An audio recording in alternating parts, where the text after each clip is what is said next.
move seemingly paid off because the group gained more than 3 million followers. With fast growth, Alright, so we here watching the stream real quick. Well, watching me stream, but we here watching best versus worst YouTube group. Let's see what they talking about. Bob House was a guaranteed success until they made this one video. Featuring underage influencer Piper Raquel, the Bob House has now turned from controversial to exploitative. Soon after, Joy May, one of the members, announced her departure. It is ridiculous that the Bob House would even do that when there's so many other people you can collab with that is overage.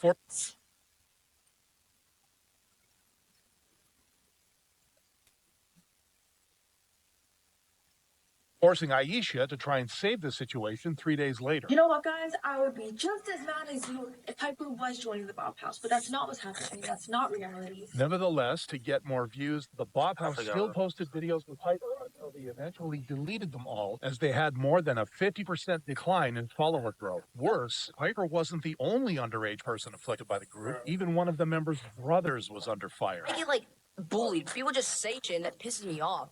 And I just wish I'd stop because whatever you doing here affects me at North Carolina. But while the Bob House's future dimmed for exploiting minors, Beta Squads shined because of their inspiring determination to grow. On February 14, 2019, Beta Squad would be created, comprising popular British YouTubers Nico Omilana, Chunks, AJ Shabil, Sharky, and King Kenny TV, with challenge videos such as Who Can Make the Most Money in 24 Hours and $10 Hotel versus $10 Million Hotel. They skyrocketed to 400,000 subscribers, but their passion didn't stop there. Yes, my people, it's Chunks here, and welcome to the new Beta Squad house. They moved into this £5 million mansion 8 months later, which had high-end amenities such as a pool room, gym, and even a mafia room, perfect for their content empire. And the following month, the group hit 1 million subscribers, motivating them to keep going. But in May 2022, Beta Squad faced a serious problem.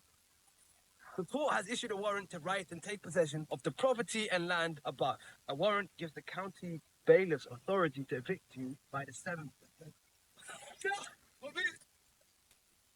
How did he get evicted like that? Again, this is literally our third house. We literally have the first one, the second one, and this one here. I can't believe it, man. All in 3 years. Despite the big production hindrance, the group didn't stop working together, even making high-quality videos like their Guess The and 6v1 series during the moving period. And following their growth to 8 million subscribers in December 2023, the group got inspired to hit a new goal, as Sharky shared on a podcast. Now it's we're eyeing the 10 million because you get a diamond plaque. Yeah. Which is I never in my wildest dreams thought I'd see one. 6 months later, however, the group announced a hiatus once more. Still, the impossible happened the following month.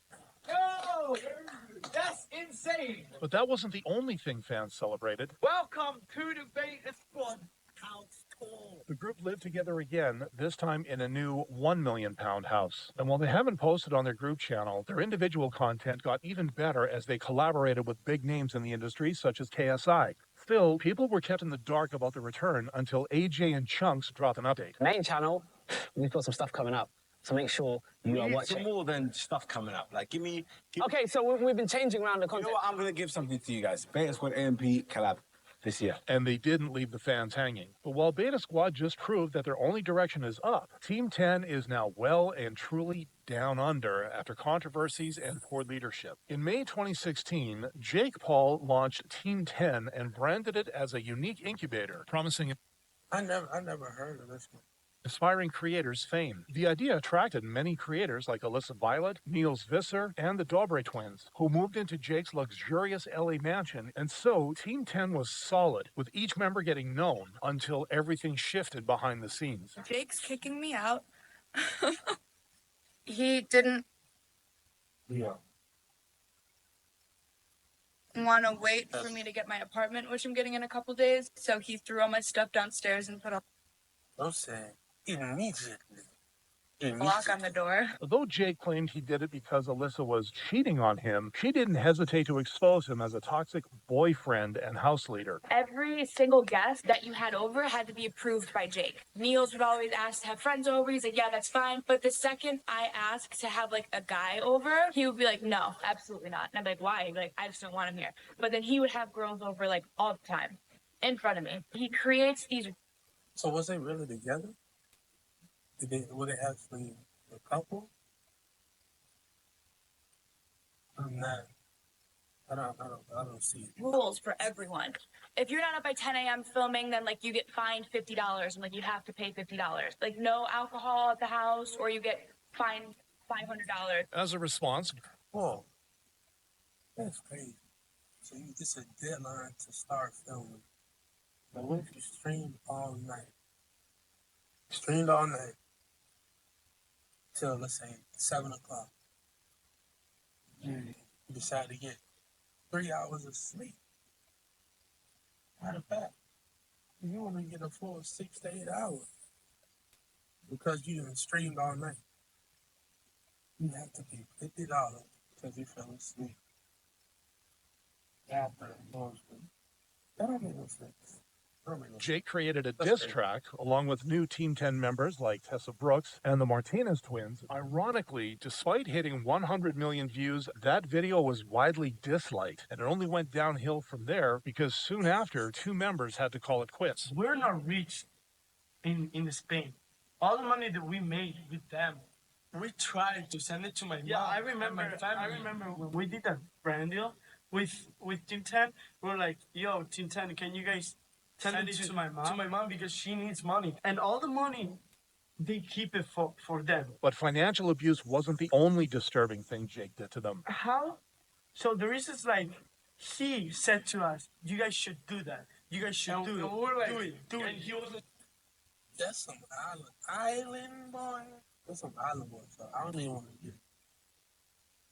I don't even want to. That whole situation was wild. Right. like, no, it's like people is gonna allow you're gonna get a lot of followers, whatever. And So- why would have to do that? And though Jake apologized, the twins' exit set off a chain reaction. It's not something that is right for me anymore, and we just disagree on a lot of things, and that's okay. Everyone has their disagreements. I don't regret being a part of Team 10. I don't take it back. I wish everyone Team 10 the best, but it's just not for me anymore. In the end, Jake's false promises buried Team 10 10 feet under, while Nate Schott's vision turned 100 Thieves into something 100 times greater. Following his retirement as a professional Call of Duty player, Nate Schott, real name Matthew, launched 100 Thieves in April 2016 as an esports organization to become the industry's best. We're going to put 100% into our players. We're going to put 100% into the community. We're going to put 100% of ourselves into every situation that we find ourselves in throughout this entire journey. This came true in 2019 when 100 Thieves thrived in esports, sold out clothing drops, and expanded into a Los Angeles content house after recruiting top-tier creators like Valkyrie. In the same year, though, Matthew would lose one of his original members, Nick Merckx, who later revealed the reason for his exit in a live stream. The plan was for me to grow, and in turn, that would grow 100 Thieves, right? That was my role, you know, and he made some promises to me as a friend, how we were going to do it, how he was going to take care of me. I don't like him.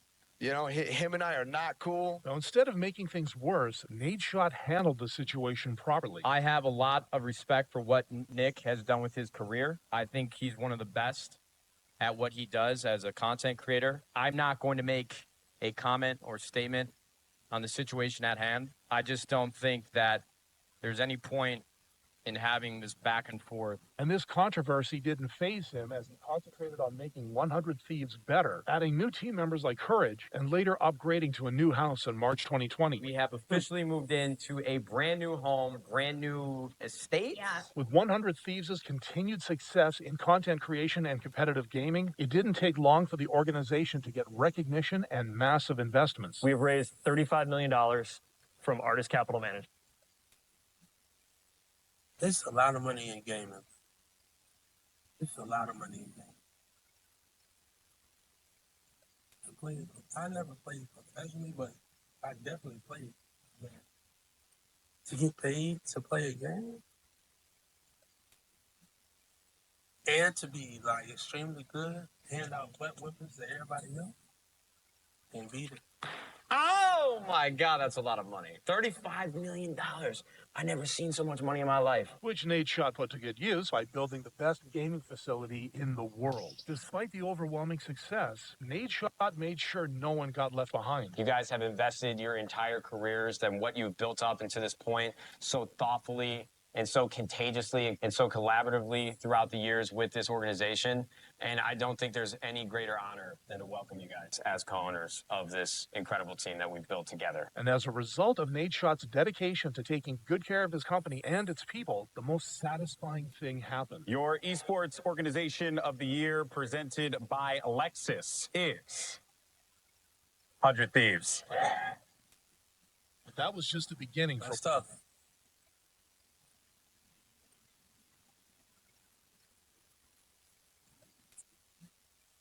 for 100 Thieves. Big news for the future of 100 Thieves. We've just raised $60 million for the future growth of our company. And though the content house ended 2 years later, it was for a good reason. I think the 100 Thieves Content House was a great chapter. It was a great journey. I think it did its job here in Los Angeles, but you guys are getting older. You guys have moved out, started your house journey. And with Nadeshot's continuous support for his members' individual growth, 100 Thieves continues to set the standard in the industry, unlike Vlog Squad, which faded into irrelevance along with its creator's downfall. Launched by former Vine star David Dobrik in 2015, the Vlog Squad quickly became YouTube's favorite group because of their energetic vlogs and viral stunts. And with the squad's fun content, they won the No. I would not even no. That's too good. Stream That was too good. Award for Best Ensemble Cast 4 years later. We are like so incredibly grateful that we get to do this, and the fact that we get to do this all together and that we have such a strong friend group around is like, it means like the entire world. But in 2020, their strong bond would soon be challenged when their stunts went too far.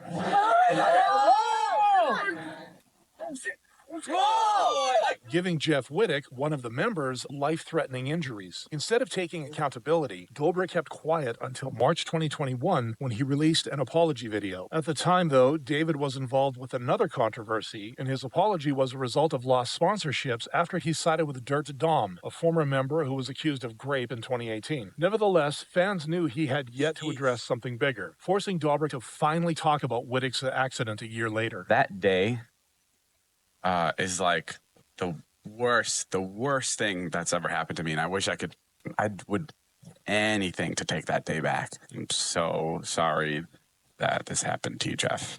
I'm so sorry. I wish it was easier. I wish it was easier to deal with this. For the damages, he sued Dobrik for $10 million. And as the legal battle dragged on, David took a step back from vlogging for 3 years. Even though David returned in January 2020, You could tell something was wrong. You could see like the difference in his 5, the friendships that had built the Vlog Squad never recovered. Unlike offline TV, where 10 million? a trust and a genuine bond led them to where they are now. I'm happy to present the best content organization. The winner is Offline TV. But behind this achievement is an imperfect journey. In 2017, William Scara Lee, his then manager Chris Chan, and internet personality Pokimane created Offline TV as a friendly space for gamers and content creators. Over the years, members came and went, but the tight group grew stronger, up to 1 million subscribers, even celebrating their milestone by skydiving. But in 2020, their friendship... I've been thinking about skydiving for a little minute now. I'm scared. I ain't gonna hold you.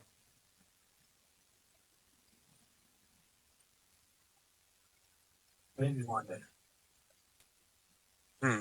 would be put to the test. Yvonne and Lily Pichu would reveal that Fademeister made inappropriate advances towards them. Shortly after, Pokimane came to their defense by also revealing Fed's other problematic behaviors. The guy informed me that Fed told him that we were together when we weren't, and that he told the guy not to tell anyone. That was the first time that Fed just massively broke my trust. Leaving Scara and the rest of the team to take immediate action. Fed is no longer a part of OTV, and he has left the house. This is because of allegations against him, confirmed allegations of what he did to members in the house as well as our friend group. But rather than tearing them apart, the controversy strengthened Offline TV's trust in one another. They were quick to bounce back, even collaborating with streamers from other groups like Valkyrae, establishing the term Offline TV and Friends, which was immediately appreciated by everyone, including big YouTubers like Jacksepticeye. I've met a lot of people over my years of doing this job. And even though everyone's like vying for the same sort of thing, everyone in this friend group like builds each other up constantly. And Offline TV sure did, even when one of them had to leave to pursue personal growth. You have done so much for Offline TV, and it wouldn't be what it is without you. And I know we all agree and believe this a lot. Because of all your contributions, we have a last-minute present for you that we would like to... Happy graduation! Oh my Follow. Nah. She thought she was gonna get something cool like a car, rollie, something like that. I bet she didn't expect that. Take me back to Nickelodeon. I'm getting some. Yeah, it's crazy. All that slime, bro.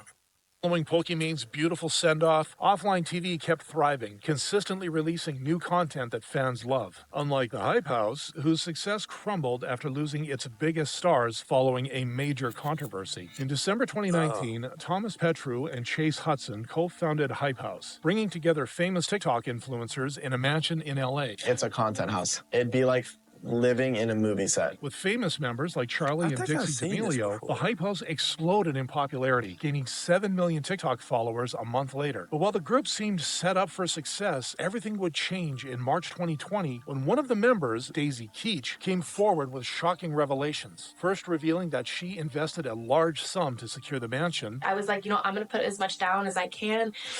Chase had some money. We each put down $18K. Thomas put down about $5K. Then she exposed Chase and Thomas for not giving her credit. I get a call from my lawyer/manager. He told me, Daisy, aren't you a co-founder? Why you weren't given any recognition at all? All these news articles are saying that Thomas and Chase are the ones that started it. But even that wasn't the worst part. Thomas started to do really sketchy shit. He wouldn't give access to any of the emails. There was no transparency at all. We had no idea what brand deals were coming. He claims the Hype House has made no money, yet he's bragging No, that's foul. about an $8,000 Cartier bracelet he just bought, a $10,000 cat. He's talking about buying a new Tesla. Shortly after Daisy left the group and sued them, the Hype House started falling apart. By May 2020, their biggest stars, the D'Amelio sisters, also left because the group was becoming more of a business. Nevertheless, the Hype House pushed forward with its remaining members, even releasing their own Netflix series in 2022, only to realize... That's where I've seen the Hype House. But let me say, take care of your people. If y'all in business together, make sure you take care of each other. Everybody want to get paid at the end of the day. Don't leave them hanging like that. Realized that their hype was officially over. In the end, the Hype House's attempt to revive its brand with a reality show only accelerated its downfall, as the group officially dissolved 2 years later. Unlike the Sidemen, whose reality show was a result of their talent to bring top-notch entertainment. Following their formation as a GTA crew in 2013, the Sidemen, KSI, Miniminter, TBJZL, Bazinga, Zerka, Vicstar123, and W2S started as 7 friends brought together by gaming. But everything changed when 4 of them moved into the first Sidemen house to create content, and as their individual channels took off, the group launched a shared channel and moved into a bigger house in 2016. With their bond strengthened through entertaining challenges together, fans were hooked. But just a year later, the group would face their first major controversy. I'm no longer with the Sidemen. I will be going solo, I guess. Bro look disappointed and sad. Photo placement, expertly done. This is the epitome of sport. He definitely looked like he didn't want to leave. Why I'm leaving Sidemen? Mainly because of Ethan. I'd say he was the main reason I'm leaving. Can't stand him. Leading to a back and forth of diss tracks among him, Ethan, and other Sidemen members. But it didn't take long for KSI to end it all. It was fake, motherfucker! Nevertheless, the fans saw their value as true entertainers, and the massive support remained evident a year later after... Yo, right there, he definitely had me. I believed it. How many of y'all fell for that? After That's Sidemen crazy. landed their own YouTube original called The Sidemen Show, where they compete against celebrity guests. Aside from that, their channel continued to thrive with their unique content like $20,000 versus $200 holiday and Tinder in real life, leading to a big milestone in December 2020. Thank you, guys. Thanks for 10 million subscribers. Instead of slowing down, however, Sidemen continued leveling up their brand, and 4 years later, it paid off. Welcome to Inside, The Sidemen's first ever reality show. One house, 7 days, 10 contestants. All battling it out for £1 million.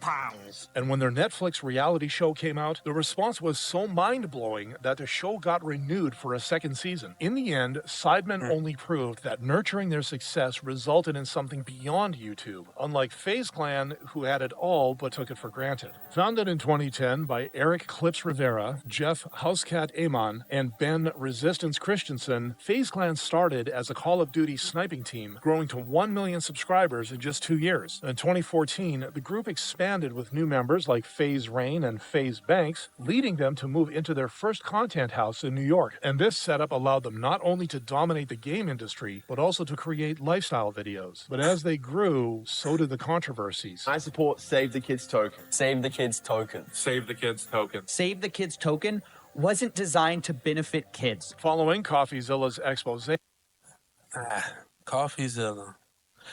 He be exposing everybody. If he makes a video on you, get your lawyer. Get the damage control, because it's coming. Say that it was a crypto scam, the involved members were punished. Nevertheless, FaZe Clan continued to get investments, later putting them on the stock market in 2022, valued at $725 million. Yes. Also, I just found out about the FaZe Clan. I ain't really paid too much attention to them until recently.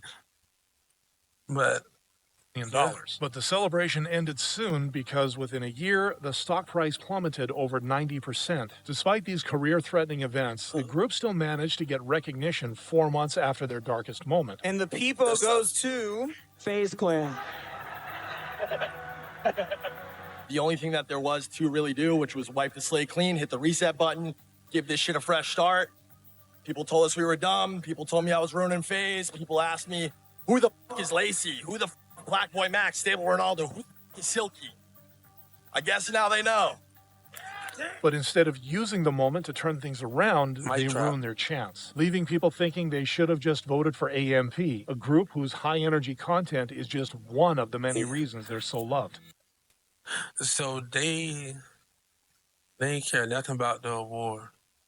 So they came back from adversity, won the award, and then I guess from the viewers, they were acknowledged by the viewers, and then they peed on the award. Man.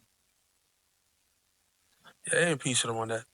Founded in 2019, AMP, or Any Means Possible, was composed of NBA 2K YouTubers and content creators Agent 00, I Am Davis, Phantom, and Duke Dennis to create engaging content beyond gaming. Initially, they struggled to get views with their high-action content until they invited a YouTuber to watch their basketball shoot. With Agent 00 recognizing Kai Cenat's infectious energy, he had no second thoughts about making him an official member in mid-2020. My guy, AMP time! We want to be here. We here. By any means possible, we are here! Shortly after, they welcomed their video editor, Chris Next Door, as an official on-camera member, only leveling up their production with interesting videos like AMP's Hell's Kitchen. And in 2021, their collaborative efforts paid off. Oh, listen to the AMP queen! I get one! Proud of AMP. Content about to be next level. True enough, the group improved their content, and shortly after,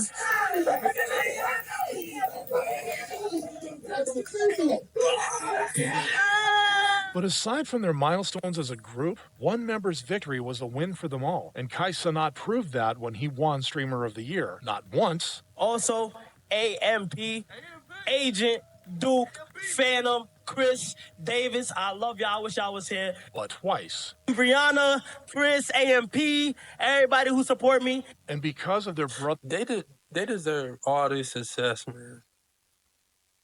They deserve all this success. Like, you can see the level of authenticity and the effort they put in the streams. They deserve everything all the blessings that comes when they deserve. brotherly love on top of their energetic content, it was no wonder why they got the Lifestyle Award right after. Hey, man, we started this about 3-4 years ago with the goal of just building together something that we all collectively own. And at the core of it was just fantastic content. For a while, man, we felt like the underdogs, man, but it feels fantastic to finally be recognized. Appreciate it. And the recognition didn't stop there, as they also won the Streamer Award for Best Content Organization months later. But despite losing the award to FaZe Clan the following year, fans knew it was supposed to be theirs. AMP should have won. The chemistry, the energy, the consistency, the way they support each other. Nobody's doing it like them. Proving why they're one of the best content houses on YouTube. Well, I see no lie there. Odin Valhalla Rising. Like I said, they definitely deserve all the blessings that come to them. They doing their thing, each and every last one of them. But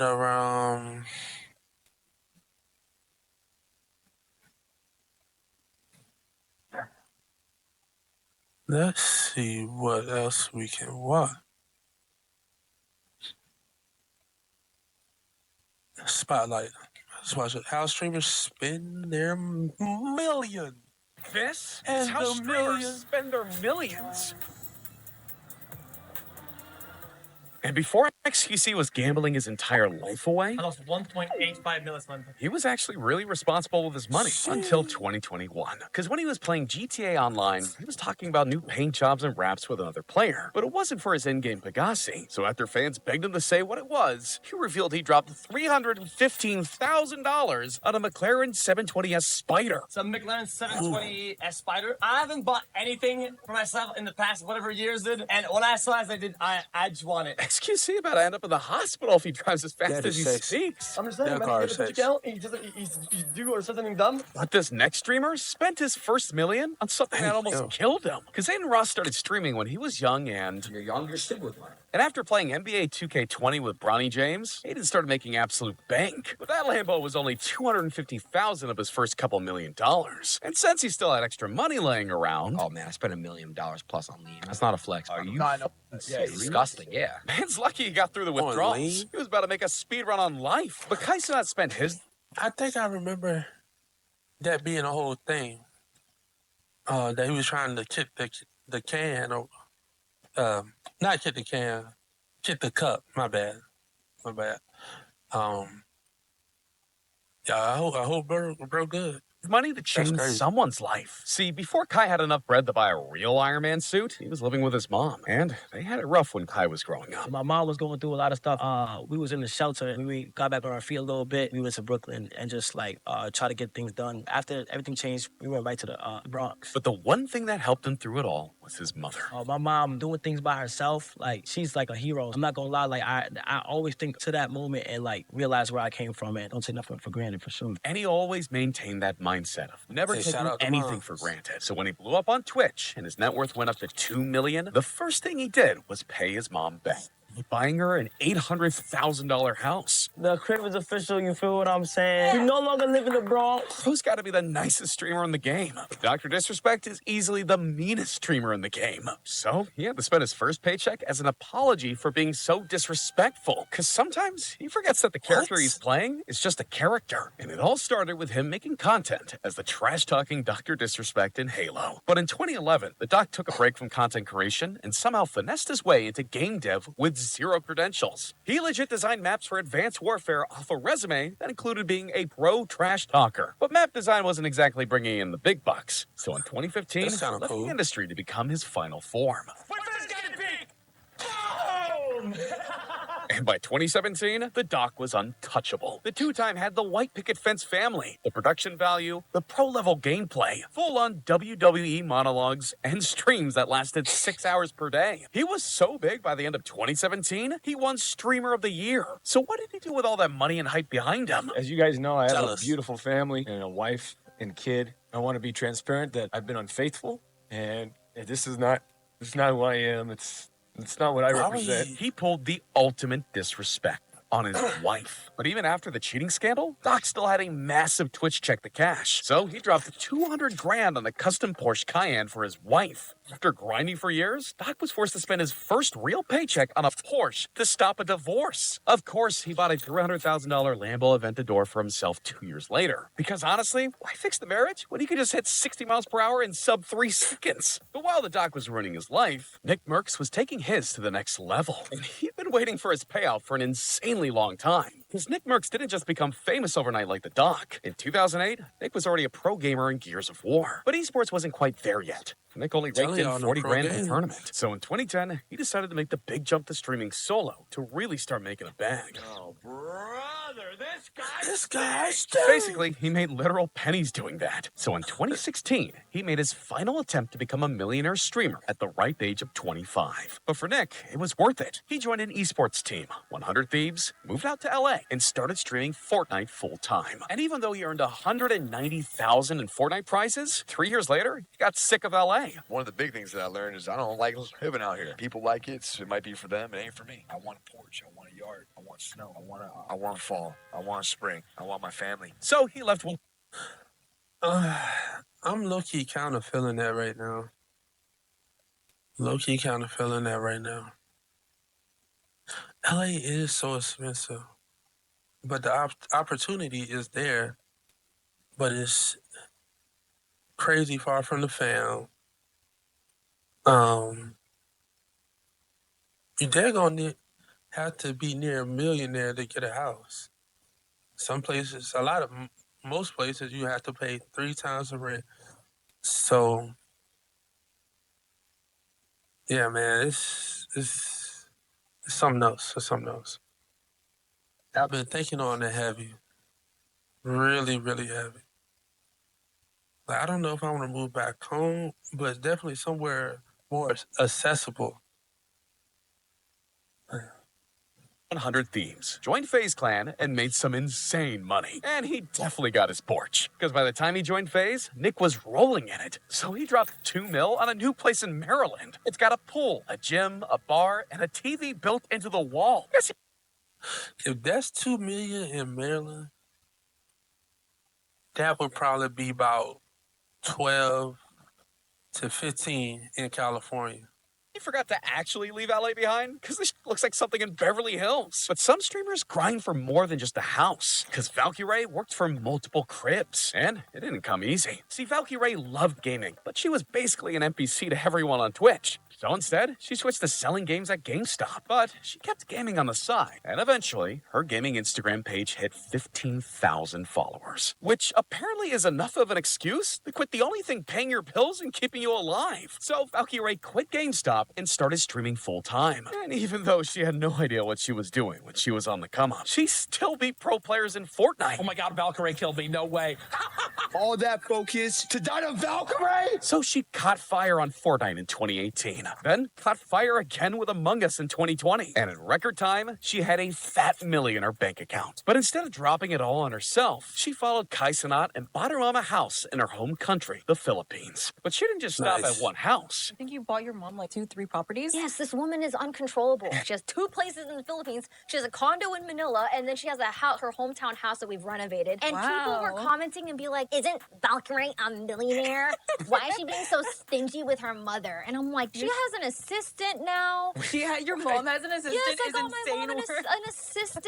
It's Oh my just God. a Filipino thing to do. Like, she went through so much abuse. She just had such a rough childhood. Like, I'm happy to give her a life that she deserves. You know what I mean? She got her mom living better than the entire country. And Valky still ain't dropping bags on herself. I mean, she's a co-owner of Nyx's 100 Thieves, so she's probably doing all right. But while Valkyrie's making moves in checkers, Amaranth is playing 4D Double D chess. And she spent her bag on something you'd never expect. Because she's not exactly known for being a great role model. From adult live streams to making money off selling her own farts, I'm pretty sure none of us saw her first purchase coming.